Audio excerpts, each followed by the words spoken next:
Bonjour Jean-Luc. Alors que cette année 2021 débute, quel bilan tirer de cette année 2020 si particulière? Bonjour Isabelle. Mesdames et messieurs, bonjour. Que doit-on retenir de l'année 2020? Tout d'abord, c'est une année d'élection. Ensuite, tout le monde se rappelle qu'à partir du 15 mars 2020, nous avons dû être confinés, ce qui a occasionné beaucoup de difficultés. Enfin, la même chose nous est arrivée pour l'ouverture de nos stations et à partir du mois d'octobre, nous avons dû de nouveau confiner une partie du pays, empêcher les libertés individuelles. Cela a été compliqué, cela reste compliqué. Que doit-on retenir de cette année si particulière 2020? Tout d'abord, la solidarité des montagnards, la solidarité des villageois.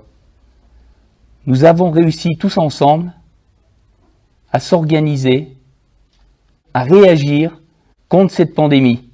Cette solidarité fait partie des maillons de la chaîne qui est si chère à chacun de nos habitants, qui est si chère à chacun de nos résidents. Eh bien, on dirait que cette année a été bien chargée. Oui Isabelle, pour répondre à ta question, cette année a été bien chargée. Et j'en profite pour remercier tous les membres de mon équipe, tous les élus qui font un travail exceptionnel au quotidien. C'est compliqué, c'est difficile, surtout pendant une période de crise comme nous la vivons. Merci aussi à nos services, parce que nos services, nous pouvons leur demander énormément de choses et je les remercie pour tout ce qui a été fait, leur volonté, leur dynamisme. Quand on a parlé de confinement, énormément d'entre vous et d'entre eux nous ont demandé de pouvoir travailler, de continuer à vivre et de pouvoir servir notre population. C'est à cela que nous servons tous. On peut dire aussi que cette période de difficulté, cette période extrêmement compliquée que nous avons vécue, a permis de resserrer les liens entre nous et a permis de faire voir que le plus important dans la vie, c'était la santé. Et que sans la santé, nous pouvions avoir des complications et que quelles que soient nos autres volontés, si le sanitaire ne prime pas, la vie ne prime pas.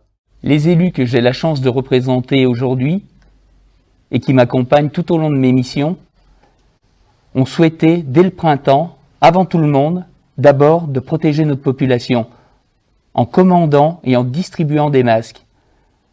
Nous n'avons jamais oublié, nous n'oublierons jamais que nous sommes à votre service.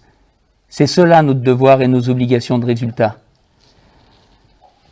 Ensuite, nous avons aussi accompagné les personnes en difficulté, les personnes isolées. Nous avons demandé à nos services d'aller les voir, de les aider, de les renseigner et surtout que cette phase psychologique n'ait pas un impact durable sur leur santé, sur leur façon de faire et d'être. Cette année 2020, enfin, c'est quand même l'année de grands projets.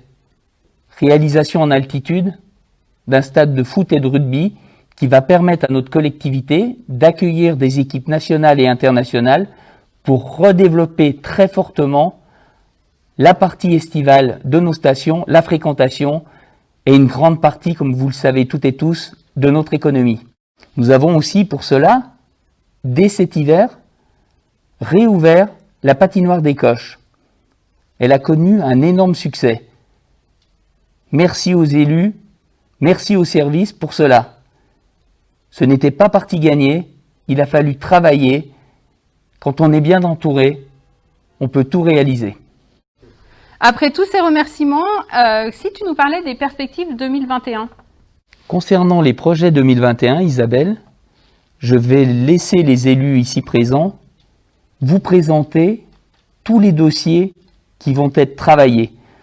Nous vous devons cela, nous devons continuer à vivre, à avancer pour notre beau territoire. Quels sont les vœux à formuler pour cette nouvelle année?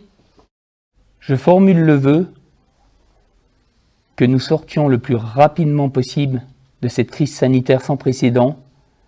Je formule le vœu que vous vous portiez bien, que vos familles aillent bien, que vous preniez soin de vous, que vous preniez soin de vos amis, de vos voisins. Cette solidarité qui a été marquée par cette pandémie, on ne doit pas la perdre. Et quelle que soit l'issue, on doit continuer à penser les uns aux autres, à s'entraider. C'est cela, la solidarité montagnarde, c'est cela que je vous souhaite pour 2021. Bonne et heureuse année 2021 à tout le monde. Christiane, quels sont les projets importants de la commission scolaire pour 2021 ? Cette année 2021, la commission enfance souhaite travailler sur un gros projet qui, comme tu le sais, Jean-Luc, est au point mort depuis plusieurs années. C'est la réunification des écoles de Bon Conseil et Bellentre. Sur quels critères avez-vous engagé ce projet ? En concertation avec les enseignantes et les parents d'élèves, cette démarche nous est apparue vraiment essentielle, tant d'un point de vue pédagogique que pour le bien-être des enfants et surtout sur le plan sécuritaire. Alors je te propose, Jean-Luc, d'aller sur le terrain à l'école de Bellentre, à la rencontre de Daniel Jean, le maire délégué de Bellentre, et d'Isabelle Bretel, notre directrice générale adjointe des services, en charge de l'enfance et du scolaire. Écoute, merci Christiane. Effectivement, je me trouve ce matin à l'école de Bellentre et on va parler réunification.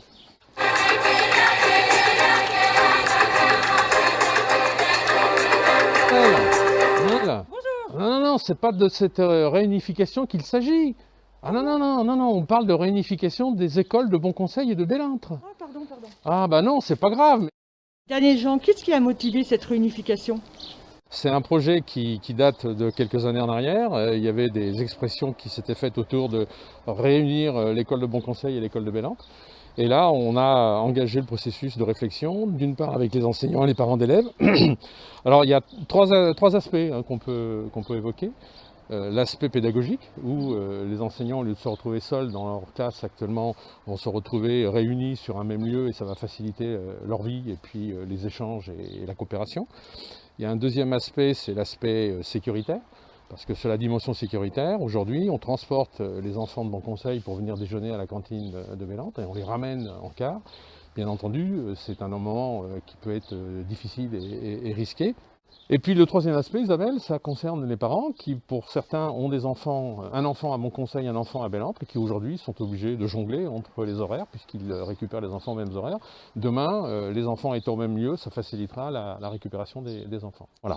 Très bien. Et donc c'est un projet qui réunit différents partenaires. Absolument. Alors on a d'abord les enseignants qui, à l'origine, quand on les a rencontrés, quand on a pris notre mandat, nous ont exprimé le souhait de pouvoir réunir les deux classes. Ensuite, il y a les parents d'élèves avec qui on a déjà échangé et qui ont exprimé le fait qu'ils étaient favorables à cette réunification.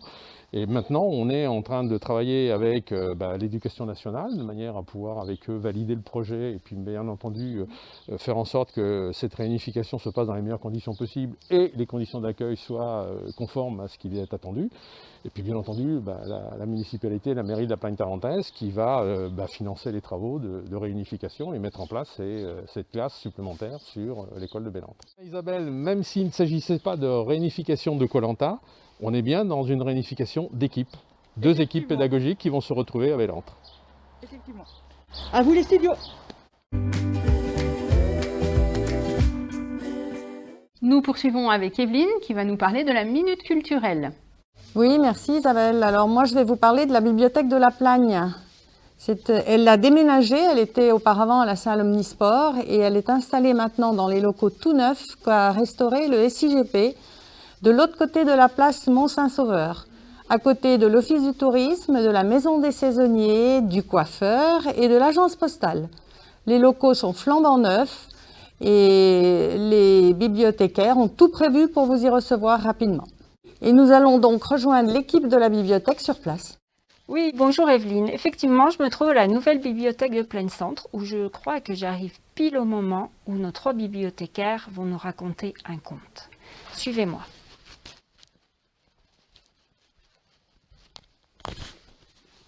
Chut, ça va commencer.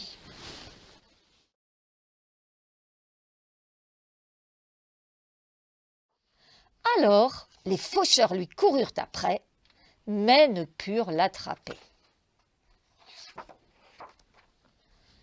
À présent, le petit bonhomme pain d'épices était très content de lui. Il se pavanait, dansait et cabriolait. Il pensait que personne au monde ne pourrait jamais l'attraper. Soudain, il aperçut un renard arriver à travers champs. Le renard le vit et se mit à courir vers lui. Mais le petit bonhomme pain d'épices courut plus vite et cria. Cours, cours, attrape-moi si tu le peux. Jamais tu ne pourras m'attraper. Je suis le bonhomme pain d'épices, tu vas voir. Parole de pain d'épices. J'ai échappé à la bonne petite vieille, j'ai échappé au bon petit vieux, j'ai échappé au cheval, j'ai échappé à la vache, j'ai échappé au moissonneur, j'ai échappé au faucheur. Je t'échapperai à toi aussi, tu vas voir ce que tu vas voir. Et comment cela? Demanda très poliment le renard. Même si je le pouvais, je ne t'attraperai pas.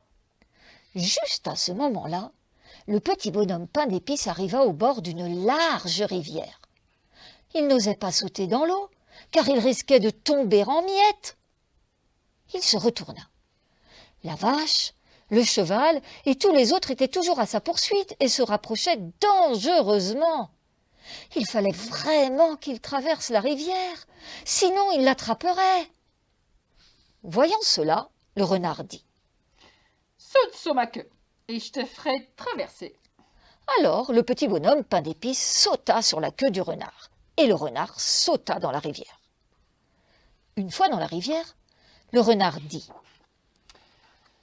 Petit bonhomme pain d'épices, je crois que tu ferais mieux de venir sur mon dos, car tu risques de tomber. Alors le petit bonhomme pain d'épices sauta sur le dos du renard.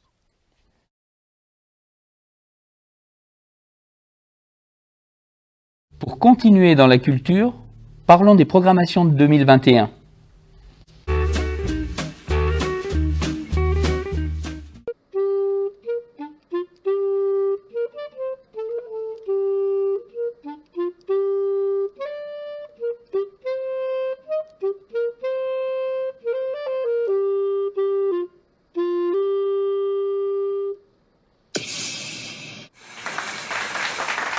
Oui, tout à fait, Jean-Luc. D'ailleurs, j'étais en train de m'entraîner pour la scène ouverte qui aura lieu le 11 août prochain à la Côte d'Em.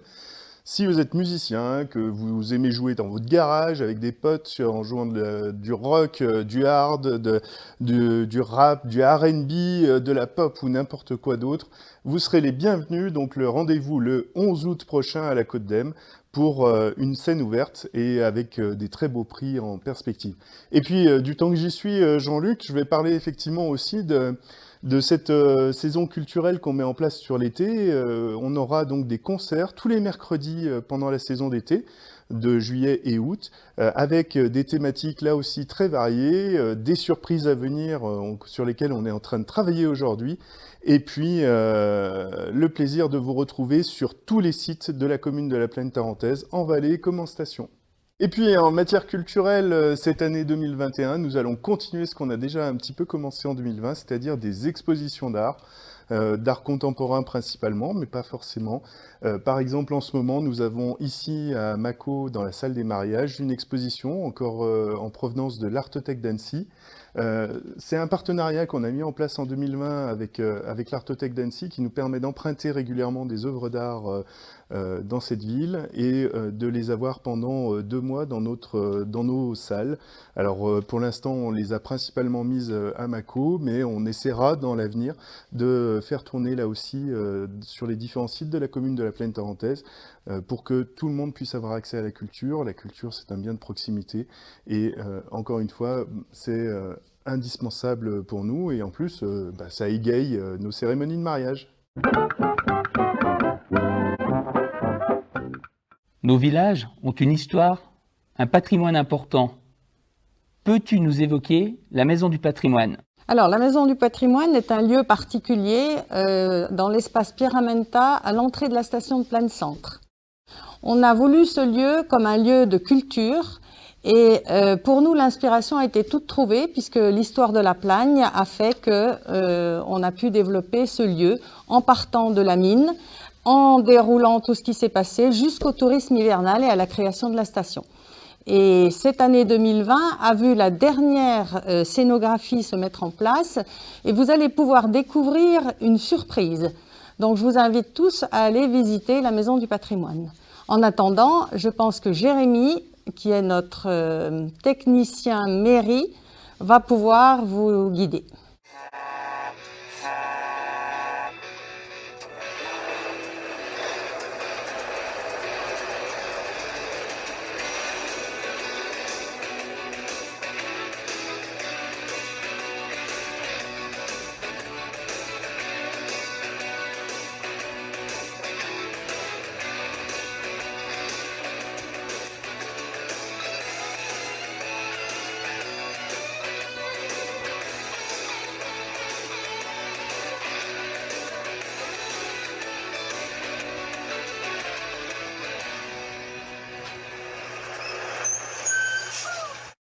Oui, effectivement, je me trouve à la Maison du Patrimoine, à l'Espace Pierre-Aminta. La Maison du Patrimoine vise à expliquer à la population et puis à nos touristes l'histoire de la Plagne à travers deux thématiques. L'histoire économique avant la station avec justement la mine de la Plagne qui était le poumon économique local jusqu'en 61. Et puis une deuxième partie, alors je vous laisse me suivre. Et la deuxième partie de l'exposition, c'est sur quelque chose que les personnes qui fréquentent notre station connaissent mieux, la Plagne, la station de sport d'hiver, à travers des explications pour comprendre en gros l'étape, toutes les étapes qui ont fait que la Plagne est une des plus grandes stations mondiales actuellement. Et pour relier ces deux espaces thématiques, nous avons une galerie de mines qui est reconstituée. Alors je vous laisse me suivre pour voir. Alors tout d'abord, sécurité avant tout. Et on va pénétrer dans la mine qui a pour but de retracer un petit peu l'expérience que pouvaient vivre les mineurs à la Plagne. Et donc vous pouvez même déclencher une explosion. Jérémy, t'es sûr que c'est pas dangereux? Non, non, ça risque rien, je vais vous montrer.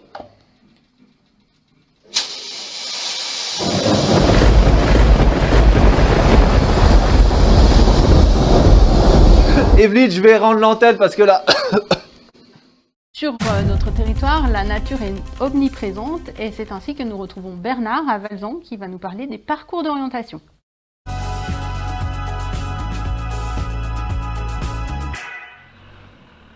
Bonjour Isabelle, nous sommes ici à Valzon et sur le parking du centre, là où va démarrer la course d'orientation. Alors les courses d'orientation, eh bien qu'est-ce que c'est? C'est simplement un parcours dans lequel on doit trouver des balises qui sont matérialisées sur le terrain.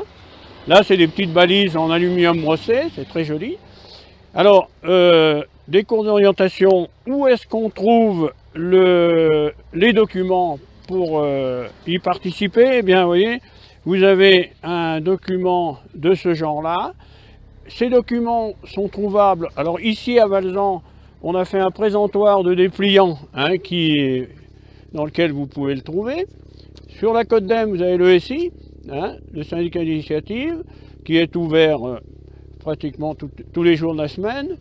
On les trouve ailleurs dans les offices du tourisme. Donc, les cours d'orientation ont été créés ici sur Valzon, bien sûr, sur la Côte d'Em, sur Mâcon et dans les stations d'Écoche, de Montchavin et les stations d'altitude. Alors, on vous attend nombreux dès le printemps, parce qu'il y a des parcours dans les villages, des parcours patrimoine qui sont utilisables toute l'année pratiquement. Alors une grande nouvelle, la Plagne a été retenue par le comité national de courses d'orientation et qui va organiser avec notre aide bien entendu, notre appui financier et logistique, une course internationale d'orientation.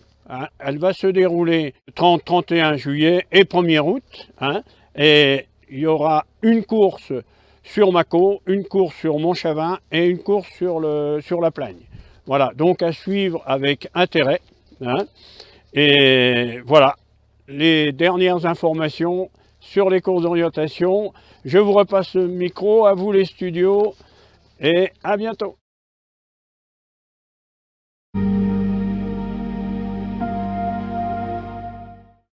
Nous ne pouvons pas poursuivre cette émission sans parler de développement durable. Et pour cela, je passe la parole à Jean-Louis. En effet, le développement durable est un axe très important en ce qui concerne notre travail sur le mandat. La commission développement durable s'est déjà réunie plusieurs fois. Elle va intégrer aussi des membres extérieurs non élus et le projet principal concerne la rénovation énergétique des bâtiments. Elle va concerner aussi une aide et des conseils vers les habitants pour leurs travaux dans leurs habitations. Enfin, un autre axe est développé, il concerne les restaurateurs et hôteliers, et Marion va nous parler de la brochure verte que nous avons conçue en direction de ces socioprofessionnels. Bonjour Jean-Louis, je souhaite profiter de ce moment pour vous souhaiter à toutes et à tous de la part de la Commission Développement Durable une bonne année 2021. Nous voulions profiter de ce moment pour vous présenter un projet sur lequel nous travaillons depuis plusieurs mois au sein de la Commission, à savoir l'élaboration de 2 guides, l'un à destination des hôteliers et l'un à destination des restaurateurs. L'objectif, c'est d'accompagner les professionnels du secteur dans la mise en place de mesures plus éco-responsables. À la fin de ces guides se trouvera aussi une liste de producteurs et de productrices locaux avec comme objectif la mise en avant des circuits courts et aussi la mise en avant de notre patrimoine local. Nous communiquerons plus amplement sur ce sujet dans les semaines à venir. En attendant, je vous souhaite encore une bonne année 2021. À bientôt, merci. Henri, tu vas nous parler du futur stade de Plein Soleil. Avec plaisir, Isabelle.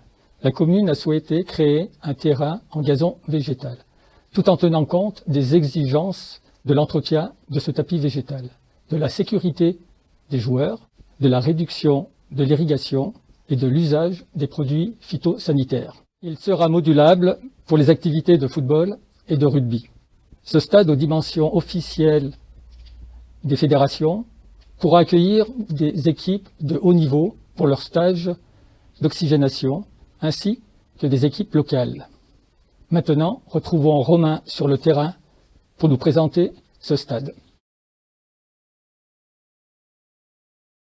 Merci Henri. Et oui, de nombreuses études ont démontré que l'entraînement en altitude favorisait la performance. C'est pour cela que nous proposons un stade d'entraînement dans un décor de rêve. Il est juste derrière moi, je ne sais pas si vous le voyez, sous la neige.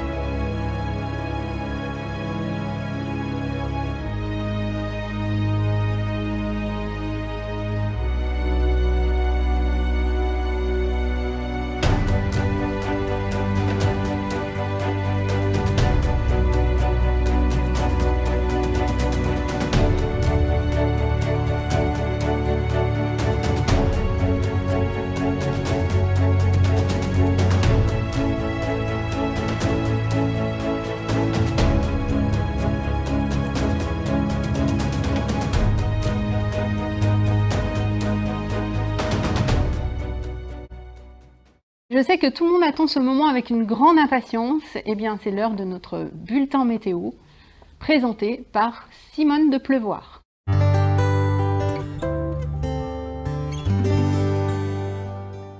Merci Isabelle de me passer la parole. Donc voilà, je suis Simone de Pleuvoir et je vais vous présenter la météo du vendredi 29 janvier. Donc pour vendredi, vous aurez du soleil sur la côte d'Em, sur Valzan, comme à la Cotinée. L'air chaud avec l'air froid venu du versant nord va mettre quelques nuages sur Mâcon et sur Bellentre, mais bien sûr sur La Plagne et sur Montchavin, des mètres et des mètres de neige sont attendus. Donc vendredi 29 janvier, nous fêterons les Saint-Gildas. Le soleil se levera à 7h17, se couchera à 20h21, sauf sur les versants du soleil où il ne se couche jamais. Et bien sûr, nous aurons toujours plusieurs mètres de neige sur les stations. Je vous souhaite une agréable soirée et à vous les studios. Eh bien, nous retrouvons maintenant l'actu sport avec Michel.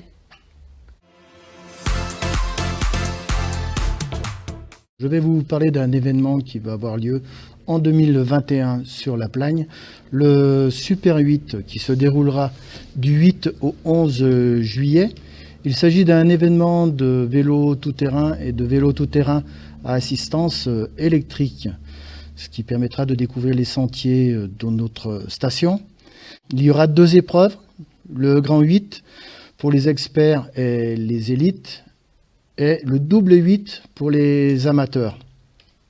Michel, je te coupe. Une info de dernière minute. Le critérium du Dauphiné libéré arrivera à La Plagne le 5 juin prochain.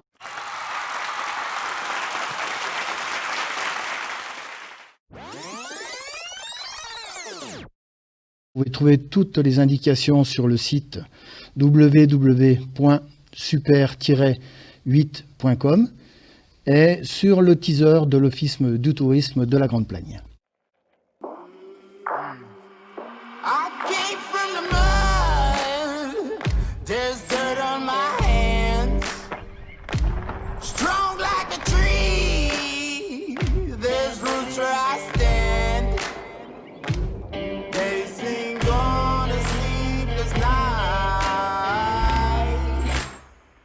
Catch me howling at the moon.